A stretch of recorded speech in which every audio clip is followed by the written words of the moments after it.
ఆపండి. సో ఇప్పుడు రాష్ట్రంలో ఎక్కడ చూసినా కూడా ఏ మూలన చూసినా అక్రాస్ ద తెలంగాణ చూసుకున్నట్లయితే బీఆర్ఎస్ పార్టీకి చాలా ఓట్ల రూపకంగా పర్సంటేజ్ పెరుగుతా ఉంది. ఇప్పుడు ఎగ్జిట్ పోల్స్ చెప్తా ఉన్నాయి కాంగ్రెస్ పార్టీకి 36% అని చెప్పేసి, బీఆర్ఎస్ పార్టీకి దాదాపు 30% పైచిలకు పర్సంటేజ్ రాబోతా ఉన్నది. అంటే రోజు రోజుకు కాంగ్రెస్ పార్టీ మీద ప్రజా వ్యతిరేకత వస్తా ఉంది. దాన్ని ప్రజలకు కావాల్సినటువంటి ఇచ్చినటువంటి హామీలని నెరవేర్చలేదు కాబట్టి ప్రజల పక్షాన ప్రధానమైనటువంటి ప్రతిపక్ష పార్టీగా ఈరోజు బీఆర్ఎస్ పార్టీ ఒకవైపు మా పార్టీ వర్కింగ్ ప్రెసిడెంట్ కేటీఆర్ గారు, ఇంకోవైపు మా పార్టీ ఎల్పీ ఉపనాయకుడు అయినటువంటి హరీష్ రావు గారు కాలుకు బల్పం కట్టుకొని ఎన్నికల కమిషన్ ఒక లిమిటెడ్ టైం ఇచ్చినప్పటికీ కూడా ఎంత తక్కువ సమయం కుట్రలు చేసి తక్కువ సమయం కుదించినప్పుడు కూడా ఎన్నికల ప్రక్రియని మేము సాధ్యమైనంత వరకు ఎక్కువ సమావేశాలకు అటెండ్ అయ్యి సాధ్యమైనంత వరకు ఎక్కువ స్థానాలు గెలిచేటువంటి ప్రయత్నం జరుగుతూ ఉంది. కాబట్టి ఇది ఈ ప్రభుత్వానికి మరి రేవంత్ రెడ్డి గారు రెఫరెండం అనుకుంటారా? ఇంకో పొద్దున ఒక టీవీలో ఒక ఆయన చూసి చెప్పిండు 100కు తక్కువ రావు మాకు 100కు పైన వస్తాయని చెప్పి 100 స్థానాలు రాకపోతే ఇప్పుడు ముఖ్యమంత్రి రాజీనామా చేస్తాడా? అదే 100 మున్సిపాలిటీలు రాకపోతే ఇప్పుడు ముఖ్యమంత్రి రాజీనామా చేస్తాడా? ప్రకటించమని చెప్పండి. ఇప్పుడు కాంగ్రెస్ పార్టీ ప్రకటించమని ఇప్పుడు నేనేమంటారంటే ఇంకా ఇప్పుడు ఆల్రెడీ 10 మంది ఎమ్మెల్యేలను కొనుక్కొని పోయిండు. ఎత్తుకోపోయిన కాడ తీసుకుపోయిన కాడ ఏ రకంగా ప్రజలు అర్థమవుతా ఉంది. నేనేమంటే మేము అట్లా చేసాం కాబట్టి మమ్మల్ని ఇంట్లో కూర్చోబెట్టిరు. మరి వీళ్ళు ఏమన్నారు, మేము న్యాయపత్రం అని చెప్పేసి రాహుల్ గాంధీ పొంకరాలు వలికింది. మరి అలా న్యాయపత్రం ఎక్కడ పోయింది?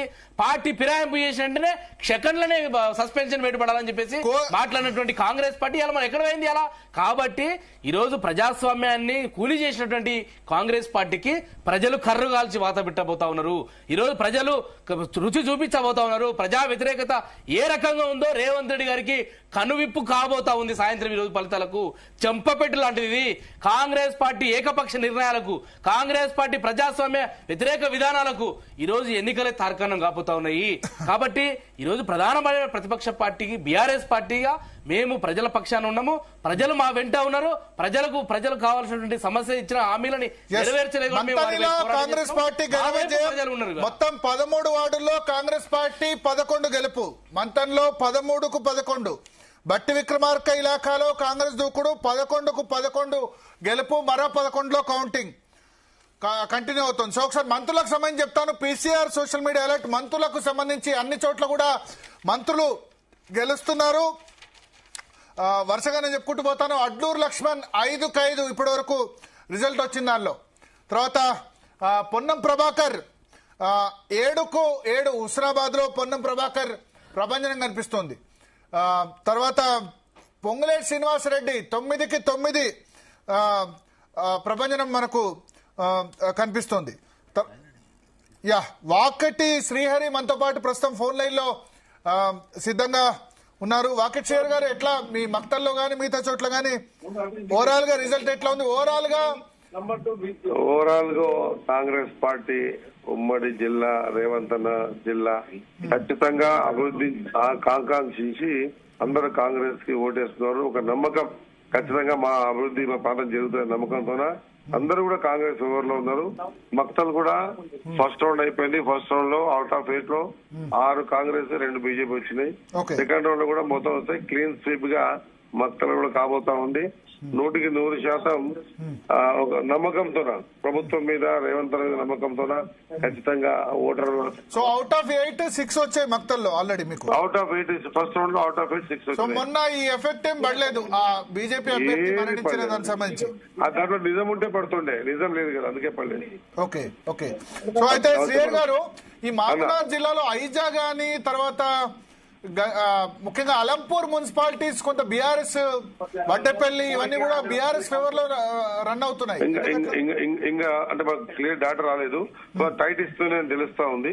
ఖచ్చితంగా అండి మిగతా అంత చోట్ల కూడా కాంగ్రెస్ ప్రభంజనం కొనసాగుతా ఉంది. 100% మక్తల్లో కూడా కాంగ్రెస్ ప్రభంజనం కొనసాగుతా ఉంది. ఒక పోయినసారి బీజేపీ మున్సిపల్ చైర్మన్ ఇక్కడ, అటువంటి స్థానంలో కూడా కాంగ్రెస్ ప్రభంజనం కొనసాగుతా ఉంది. ఓకే. మక్తల్లో ఇంకో మున్సిపాలిటీ కూడా ఉంది కదా, అమర్చింతనా? అమర్చింత 2 లేండి, అమర్చింత ఆత్మకూరు. సార్ దాంట్లో కూడా కంపల్సరీ కాంగ్రెస్ పార్టీ ముందరనే ఉంటుందని ఎన్ని వచ్చేసారు ఇప్పటి వరకు అమర్చింతలు? ఆత్మకూరులో 5 ఫస్ట్ రౌండ్ 5 కౌంట్ చేస్తే ఆత్మకూరులో 3 కాంగ్రెస్ వచ్చినాయి, 2 బీజేపీ వచ్చింది. అమర్చింతలో కూడా 2 కాంగ్రెస్ వచ్చినాయి, 2 బీజేపీ, ఒక బీజేపీ, ఒకటి బీఆర్ఎస్. ఓకే, సో మీరు 3 మున్సిపాలిటీస్ మీ మక్తల్ పరిధిలో అయితే గెలుచుకుంటారు ఖచ్చితంగా? అన్నా ఖచ్చితంగా. ఓకే ఓకే, థ్యాంక్ యూ వాకిట్ సిఆర్ గారు. సో ఇంకో సర్ప్రైజింగ్, అశ్వారావుపేటలో కూడా బీజేపీ బోని కొట్టింది. అశ్వారావుపేట లాంటి ఒక ట్రైబల్ నియోజకవర్గంలో ఇప్పటివరకు ఖమ్మం జిల్లాలో ఎప్పుడు గెలవలేనటువంటి ప్లేసెస్ లో కూడా ఈ రోజు బీజేపీ ఖాతాదర్శి. ఇందాక నేను అన్నట్టు 100+ మున్సిపాలిటీలలో ఈరోజు ఖచ్చితంగా భారతీయ జనతా పార్టీ కౌన్సిలర్లు గెలిచి మా ప్రెజెన్స్ ఖచ్చితంగా అక్కడ కనబడుతున్నది. సరే, ఇప్పుడు అధికారంలో కాంగ్రెస్ పార్టీ ఉంది, అధికార దుర్వినియోగంలో కాంగ్రెస్ పార్టీ 75 సంవత్సరాల ఎక్స్పీరియన్స్ కూడా ఉంది వాళ్ళకు. సో వాళ్ళు అనేక చోట్ల దౌర్జన్యాలు, దారుణాలు చేసి గెలిచారు. ఇందాక మీరు మక్తల గురించి మాట్లాడుతున్నారు కదా, సో మీరు అన్నారుగా ఎట్లా ప్రభావం Congress 2 BJP exactly. So first round అయింది, ఇంకా 8 ఉన్నాయి సెకండ్ రౌండ్ లో. సో అంటే ఇప్పుడు వారు ఏదైతే బెదిరించారనే దానికి తార్కాణం మనం కనబడుతున్నాయి కదా. అక్కడ ఒక నిండు ప్రాణం బలి కూడా అయింది. అయిన తర్వాత ఇక న్యాచురల్లీ అందరు భయపడతారు అక్కడ ఇట్లా జరుగుతున్నది అనేటప్పుడు. మొత్తం రాష్ట్రంలో ఒకటే రకమైన పరిస్థితి ఉంది. మహబూబ్ నగర్ లో, ఇప్పుడు కోస్గిలో, తర్వాత కోడంగల్లోనైతే కనీసం మా అభ్యర్థులు నామినేషన్ ఇట్లా వేసిన వెంటనే వాళ్ళని ఎత్తుకపోవడము, అక్కడ కిడ్నాపింగ్ చేయడము, తర్వాత కిడ్నాపింగ్ చేసి హైదరాబాద్ తీసుకురావడం, ఇవన్నీ జరుగుతున్నాయి. సరే, ప్రజలు ఒక్కటే భరత్ గారు, ఇప్పుడు మున్సిపాలిటీ ఎన్నికలే, తర్వాత జరిగే ఎన్నికలు ఏ ఎన్నికలకు ఆ ఎన్నికలే సపరేట్ గా ఉంటాయి. సో ప్రజలు ఇవన్నీ గమనిస్తూ ఉంటారు. గమనించి ఎవరిని గెలిపియాలి జనరల్ ఎలక్షన్స్ లో, ఎవరిని ముఖ్యమంత్రి చేయాలనేది వాళ్ళు ఖచ్చితంగా నిర్ణయం తీసుకుంటారు. ఎందుకంటే మనం చూసాం బై ఎలక్షన్స్ లో కావచ్చు, మున్సిపల్ ఎలక్షన్స్ లో కావచ్చు, తర్వాత ఎంపీటీసీ జెడ్పీటీసీ ఎలక్షన్స్ లో కావచ్చు, దారుణంగా ఓడిపోయిన కాంగ్రెస్ పార్టీ సడన్ గా 2023లో ఎమర్జ్ అయ్యి ఈ రోజు గవర్నమెంట్ ఫామ్ చేసింది. సో సిమిలర్లీ రాబోయే ఎన్నికలలో కూడా భారతీయ జనతా పార్టీ ఖచ్చితంగా గెలుస్తున్న నమ్మకంతో మేము ఉన్నాం. వేములవాడలో సర్ప్రైజింగ్ రిజల్ట్ కనబడుతుంది. 28 వార్డుల్లో బీఆర్ఎస్ 12, కాంగ్రెస్ 8, బీజేపీ 7. సో వేములవాడలో బీఆర్ఎస్ పార్టీ ముందంజలో కనబడుతుంది. కేటీఆర్ పక్క మున్సిపాలిటీ. ఇక్కడ కాంగ్రెస్ పార్టీ ఎప్పుడు కూడా ట్రెడిషనల్ గా వీకే వేములవాడలో. సో పొన్నం ప్రభాకర్ గారు మంత్రి ప్రస్తుతం మనతో పాటు ఫోన్ లైన్ లో సిద్ధంగా ఉన్నారు. కంగ్రాచులేషన్స్ పొన్నం ప్రభాకర్ గారు. హుస్నాబాద్ లో ఇప్పటి వరకు ఎన్నిట్లో అవుట్ రైట్ గా మీకే వస్తున్నట్టుంది హుస్నాబాద్ మున్సిపాలిటీ? పొన్నం ప్రభాకర్ గారు, 1వ రౌండ్ లో 1వ వార్డు నుంచి 7వ వార్డు దాకా కౌంటింగ్ స్టార్ట్ అయింది. ఆ 7కి 7 గెలిచినాము. మిగతా 2వ రౌండ్ స్టార్ట్ అయింది ఇప్పుడే. Okay, 7 out of 7. సో మొత్తం 20 కదా హుస్నాబాద్ లో?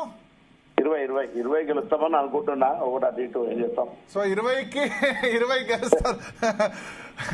20కి 20. మా ప్రజలు కాంగ్రెస్ పట్ల, కాంగ్రెస్ సంక్షేమం పట్ల, అభివృద్ధి పట్ల విశ్వాసంతో ఇది గెలుపు వాళ్ళదే, మాది కాదు. ఓకే. సో ఏం రీజన్ అనుకుంటారు హుస్నాబాద్ లో ఆ విధంగా 100% రిజల్ట్ ఇప్పటి వరకు వెలుగున్న దానిలో రావడానికి?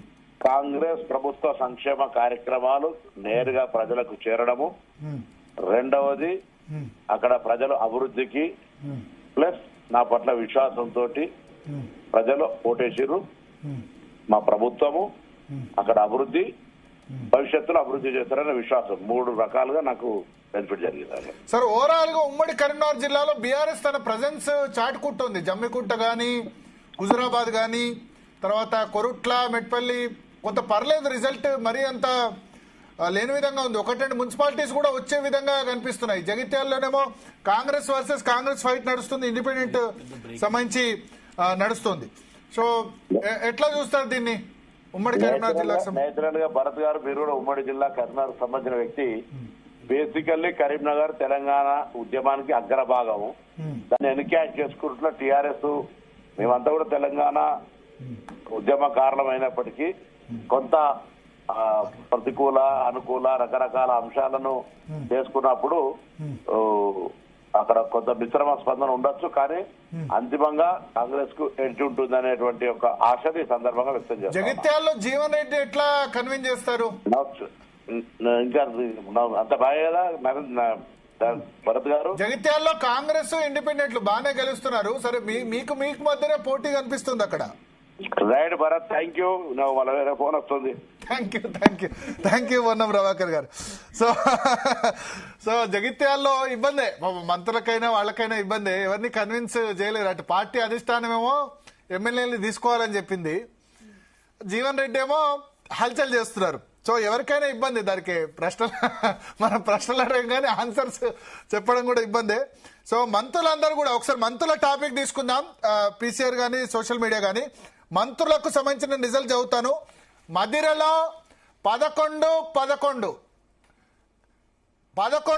కౌంటింగ్ పూర్తయింది. 11 కాంగ్రెస్ గెలిచింది. మంతనిలో 13-11. మంతని శ్రీధర్ బాబు ప్రభంజనం సృష్టిస్తున్నారు. 13లో 11. హుజురాబాద్ లో 7-7. అడ్డూరి లక్ష్మణ్ 5-5 ధర్మపూర్లో. అదేవిధంగా పొంగులేటి శ్రీనివాసరెడ్డి 7-7.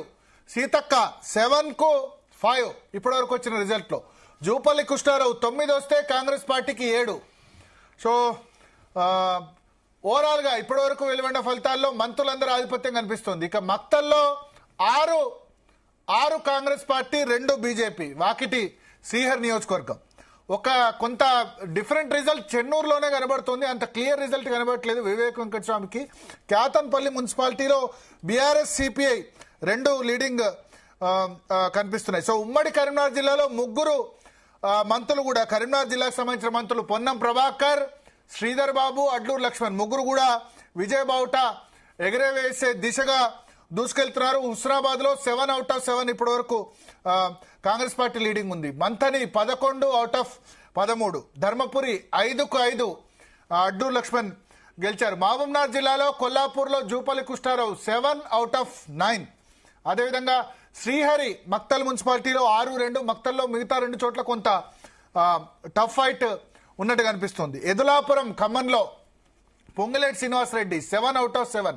బట్టి విక్రమార్క 22లో 11 కౌంటింగ్ పూర్తయింది. 11-11 కాంగ్రెస్ పార్టీ. సీతక్క వరంగల్లో ములుగులో 7/5 ఇప్పటి వరకు. సో ఖమ్మం అయిపోయింది, వరంగల్ అయిపోయింది. తర్వాత నల్గొండ జిల్లాలో మంత్రులు కోమటిరెడ్డి వెంకటరెడ్డికి సంబంధించి నల్గొండ మున్సిపల్ కార్పొరేషన్కి రావాల్సి ఉంది. హుజూర్ నగర్ లో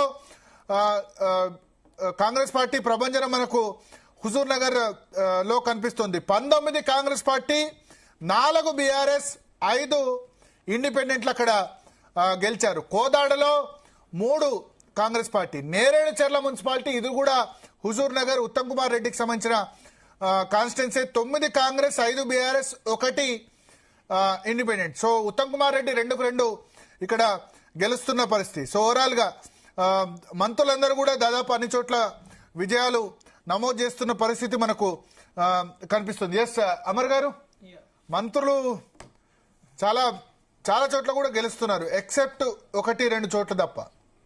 అంటే భరత్ గారు ఇప్పుడు మంత్రులు గెలవడం, చెన్నూరు కూడా చెప్తున్నాను, Chennur Congress party 6, 2 BRS, 1 independent. So Chennur కూడా మంత్రి వివేక్ వెంకటస్వామి పర్ఫార్మెన్స్ అక్కడ బాగున్నట్టు మనకు అర్థమవుతుంది.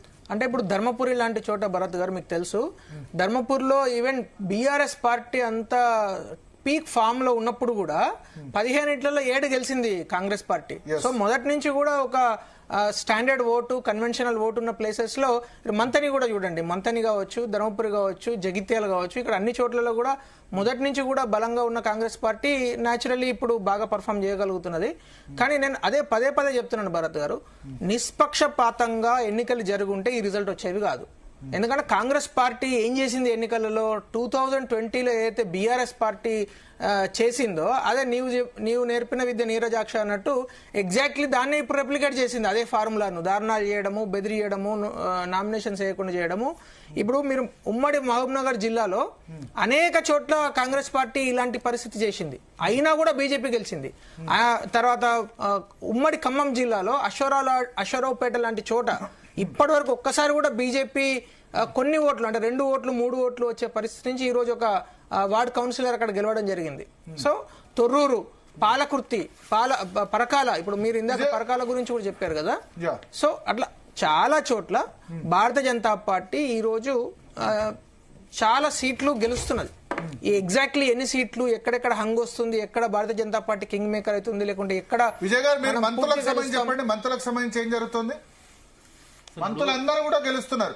మంత్రులందరూ వాళ్ళు ఏంటంటే ఒక అధికారాన్ని అడ్డు పెట్టుకుని విపరీతమైనటువంటి డబ్బు, కోట్లాది రూపాయల డబ్బులు వెదజల్లుతూ చేసినటువంటి కార్యక్రమం చూడండి. ఇప్పుడు ఎవరు అధికారంలో ఉన్న డబ్బులు ఇవన్నీ కామన్, డబ్బులు అందరూ ఇచ్చారు. బీఆర్ఎస్ ఇచ్చింది, బీజేపీ కూడా కొంత ఇచ్చింది. సరే మీ అంత ఇవ్వకుండా ఎంతో కొంత ఖర్చులకైతే ఇచ్చారు. వాళ్ళు కూడా అసలు ట్రెడిషనల్ గా బీజేపీ ఇవ్వదు డబ్బులు, వాళ్ళు కూడా పెట్టారు. పెట్టండి ఏం లేదు ఇక్కడ. ఇప్పుడు మంత్రి వివేక్ వెంకటస్వామి ఉన్నారండి. వివేక్ వెంకటస్వామి నియోజకవర్గంలో కేతనపల్లి మున్సిపాలిటీ మా పార్టీ మాజీ శాసనసభ్యులు అక్కడ బాలకృష్ణ గారి నేతృత్వంలో అక్కడ కేతనపల్లి విజయం సాధించిన వాళ్ళని, మేము గెలిచిన వాళ్ళని. ఇంకా రాలేదు, పూర్తి రిజల్ట్ రాలేదు. లీడింగ్ వచ్చేసింది, మీరు లీడ్ అంటారు కానీ విజయం అయిపోయింది, అనౌన్స్ కూడా చేశారు ఆల్రెడీ. చెన్నూరు అయితే క్లియర్ గా కాంగ్రెస్ పార్టీకి ఉంది.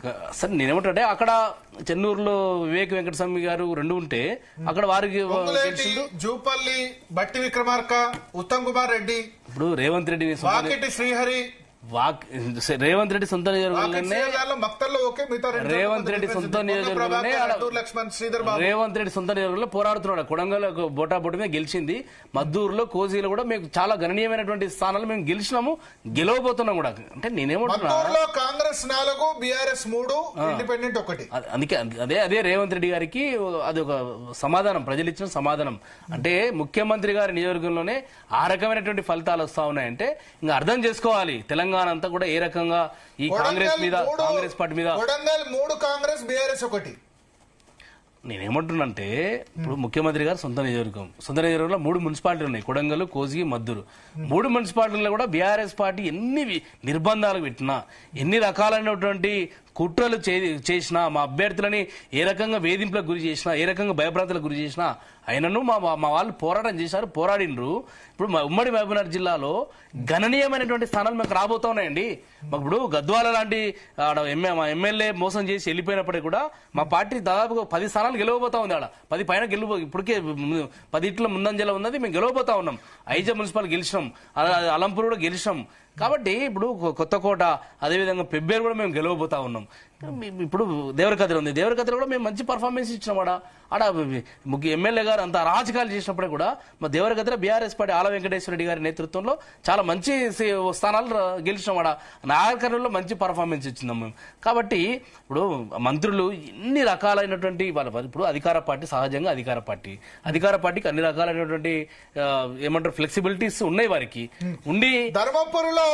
ధర్మపురికి సంబంధించి మొత్తం 10 వార్డుల రిజల్ట్స్ వచ్చాయి. 10కి 10 కాంగ్రెస్, 10కి 10 కాంగ్రెస్. 2వ వార్డు, 5వ వార్డు, 8వ వార్డు, 11వ వార్డు, 14వ వార్డు, అన్ని వార్డ్స్ లో కూడా కాంగ్రెస్ గెలిచింది. ధర్మపురికి సంబంధించి, ధర్మపురి గురించి నేను ఒక మాట చెప్తానండి. నాకు తెలిసి బహుశా మీ ఇద్దరికి సొంత ప్రాంతం అది ధర్మపురి. ధర్మపురిలో మొన్న ఎన్నికలు 48 గంటల ముందు సైలెంట్ పీరియడ్ కావాల్సినటువంటి సందర్భంలో అట్లూరు లక్ష్మణ్ కుమార్ 50 కార్లతో కాన్వాయ్ చేసుకుంటూ ప్రచారం చేసిందండి. నేనే ఎన్నికల కమిషన్ కంప్లైంట్ ఇచ్చిన మేము ఆధారాలు, మేము పెన్ డ్రైవ్ లో వీడియో ఫుటేజ్ కూడా ఇచ్చినాం ఎన్నికల కమిషనర్ కుముది గారికి ఇచ్చినాము. అంటే విచ్చలవిడిగా అధికార దుర్వినియోగం, కలెక్టర్లు, ఎస్పీలు, ఇన్స్పెక్టర్లు అయితే, పోలీసులు అయితే దగ్గరుండి డబ్బులు పంచుతున్నారు. వారి కాంగ్రెస్ కార్యకర్తలు కాకి డ్రెస్సులు తీసేసి కద్దరు చొక్కలు వేసుకొని మంచి పరిస్థితి ఉండాలి యాక్చువల్లీ. సరే ఇంకొకటి, మన ఒక దగ్గర వనపర్తిలో రాత్రి తెల్లవారుజామున 3 గంటల 50 నిమిషాల సందర్భంలో 1.5 గంటల సేపు పవర్ కట్ అవుతుందా సార్? 1 గంటన్నర సేపు పవర్ కట్ అయ్యి మొత్తం ఉనపర్తిలో తెల్లారితే 7 గంటలకు పోలింగ్ అంటే 4 గంటలకు డబ్బులు పంచుతున్నారు సార్. ఒక్కొక్క ఓటుకి 4,000, 5,000. ఇంకా నగర పరిసర ప్రాంతాలు అయితే 10,000, 12,000 కూడా ఇచ్చారు సార్ ఓటుకి. ఇక శంకరపల్లి, ఇంద్రేశం లాంటి మున్సిపాలిటీలో 50,000 ఇచ్చినప్పుడు కూడా కాంగ్రెస్ పార్టీకి చెంప మీద కొట్టిరు ప్రజలు కొట్టిరు. బీఆర్ఎస్ పార్టీ వైపే ఉన్నారు ప్రజలందరూ కూడా. ఈ ఎన్నికలు మొత్తం మనం ఒకసారి విశ్లేషణ చేసినట్లయితే కాంగ్రెస్ పార్టీ ఏకపక్ష నిర్ణయాలకు, కాంగ్రెస్ పార్టీ ఏదైతే వితండ వాదనకు, కాంగ్రెస్ పార్టీ మోసపూరిత పాలనకు, ఈ గ్యారంటీలకు సమరగీతం పడబోతా ఉంది. ప్రజలు కాంగ్రెస్ పార్టీకి కర్రు కాల్చి వాత పెట్టబోతా ఉన్నారు. ఖచ్చితంగా కాంగ్రెస్ పార్టీకి ఒక కనువిప్పు లాంటిది ఫలితము. బీఆర్ఎస్ పార్టీకి అద్భుతమైనటువంటి విజయము, ఓటింగ్ % రాబోతా ఉంది, పెరుగుతూ ఉంది.